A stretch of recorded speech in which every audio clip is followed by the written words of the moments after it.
Nós estamos num momento muito delicado da história do nosso país.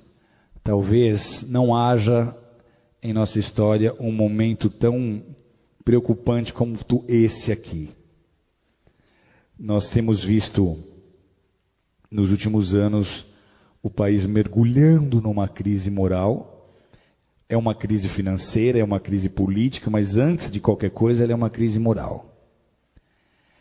Você que fez o módulo História da Igreja comigo, você já tem mais fundamento e mais discernimento, porque eu te trouxe informações das raízes da maioria dos partidos de esquerda. Eu não consigo entender líderes evangélicos que se dizem marxistas ou socialistas. Por quê? Eu já contei essa história aqui inúmeras vezes. Eu sou descendente de russos e polacos que fugiram da Revolução Comunista em 1917. O meu avô chegou aqui no Brasil 2 anos antes. Meu bisavô, já crente, correu de lá. Por quê? Porque essa revolução, ela implantou o comunismo em muitas nações, como Polônia, como Ucrânia, como Romênia, entre muitas outras, e simplesmente eliminou, extirpou, extinguiu as religiões onde quer que essas nações estejam sendo dominadas. Eles prenderam pastores e eles mandaram pastores para Sibéria para morrer de frio, para serem torturados e morrerem congelados. O bloco da União Soviética, ele mergulhou numa densa treva espiritual, numa densa escuridão espiritual por 70 anos. Você chega na Rússia hoje e tenta pregar o evangelho, as pessoas não têm ideia nem de que seja Jesus. E essa filosofia é a filosofia que move todos os partidos de esquerda.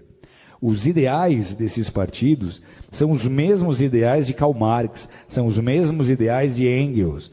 Na loucura das suas ideias revolucionárias, eles começaram a pregar e a ensinar que a desigualdade social que eles deveriam combater começa na família. Eles começaram a dizer que antigamente, se você lê a literatura que fundamenta as ideias desses partidos, eles começaram a pregar que a desigualdade social ela começa na família, porque lá atrás, segundo eles, quando nós viemos dos macacos, não havia marido e mulher. Todo homem era de toda mulher era de todo homem, e os filhos não eram de ninguém, os filhos eram de todos, como os animais. E todos dividiam e compartilham tudo aquilo que eles tinham. E aí alguns mais espertos resolveram plantar em maior quantidade, ter um gado em maior quantidade para ter uma maior provisão, e para isso eles precisavam de gente trabalhando, e aí eles começaram a tomar mulheres para eles, gerar filhos para colocar como escravo no trabalho. Então eles dizem, a família é a culpada da desigualdade social, e essa é, queira você acreditar nisso ou não, a raiz que movimenta tantas ideias e tantos projetos de lei que tentam sendo aprovados, tentam se aprovar no Brasil, com a intenção de destruir a família tradicional, de destruir a família modelo judaico-cristã. Esses são os partidos, amados, que estão imputando na educação as cartilhas de gênero sexual, como nós temos vendo, de ideologia de gênero. Esses são os partidos que estão apoiando os direitos humanos, como vocês têm visto, que apoia muito o direito do bandido, do assassino, mas não quer saber da vítima. E eles transformaram, nesses anos que estiveram o governo, o Brasil no país que nós somos hoje. Não só mergulhado em crise moral, mas financeira.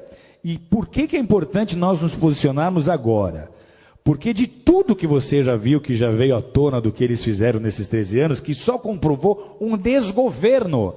Porque o compromisso desse bloco não é com a nação brasileira.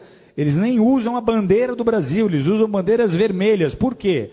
Porque lá em 81, o nosso ex-presidente Lula se juntou com Fidel Castro, eles formaram o Foro de São Paulo. O Foro de São Paulo tinha o ideal, lá em 81, de transformar todas as nações da América Latina em nações socialistas, em nações comunistas, e eles conseguirem, então, unir essas nações e edificar uma espécie de União Soviética na América Latina.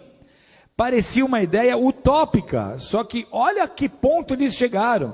Então, para esses grupos e para essas lideranças, o objetivo é transformar o Brasil em parte de um Estado maior, essa América Latina comunista. Eles querem que em todas as nações da nossa América do Sul, da nossa América Central, ocorra o que está acontecendo hoje na Venezuela. E esse seria o caminho se nós não tivéssemos vivido as interrupções que nós vivemos. Por que é um desgoverno? Porque os nossos presidentes passados não governaram com o interesse de beneficiar o Brasil, mas eles usaram dos nossos próprios recursos para construir porto em Cuba, para ajudar países na Bolívia, para ajudar países que têm a mesma mentalidade que eles.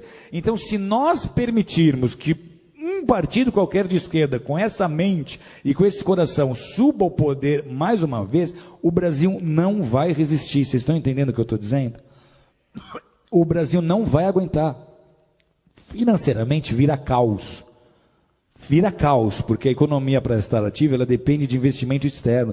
Os investidores não vão botar dinheiro num país em que eles não têm confiança, ok?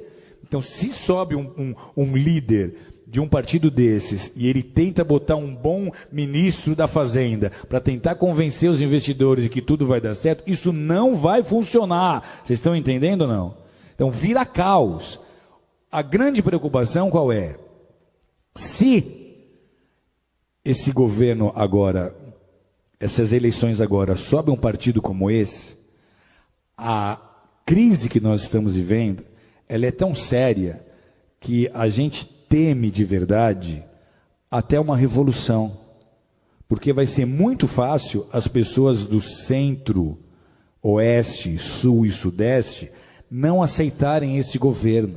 Vai ser muito fácil nós começarmos a ver manifestações políticas sérias. Vai ser muito fácil a população começar a exigir uma intervenção militar. Uma intervenção militar era um assunto nem cogitado em rodas de bar há 2, 3 anos atrás, mas hoje está se tornando um assunto em pauta, porque se nada acontecer, amados, alguém aqui conhece alguém que morou na Venezuela, que veio da Venezuela?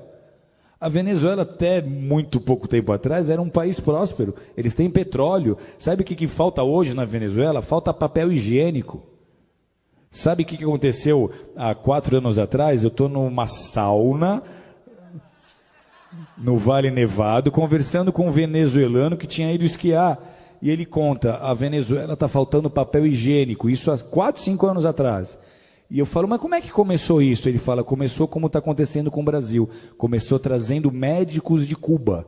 Então, tudo que eles fizeram na Venezuela, eles iam tentar fazer no Brasil. Se nós dermos a oportunidade deles subirem ao governo de novo, não será mais como foi da primeira vez. Você não vai ver o Lulinha paz e amor. Você vai ver o Lulinha revolucionário que vai tentar implantar o modelo político que ele acha que é o melhor para o Brasil. Sabe o que acontece com a igreja num cenário como esse? Tem ideia ou não? Primeiro, os nossos valores já estão sendo desprezados. Nós, para eles, somos o ópio do povo. Eles não veem valor naquilo que nós fazemos. O marxista raiz, ele é ateu. O evangelho para ele não significa nada. Ok? Então, para a igreja, esse é o pior cenário possível. Deus está no controle, sempre esteve, sempre estará. Mas a gente transforma uma nação com oração e com consciência na hora de votar.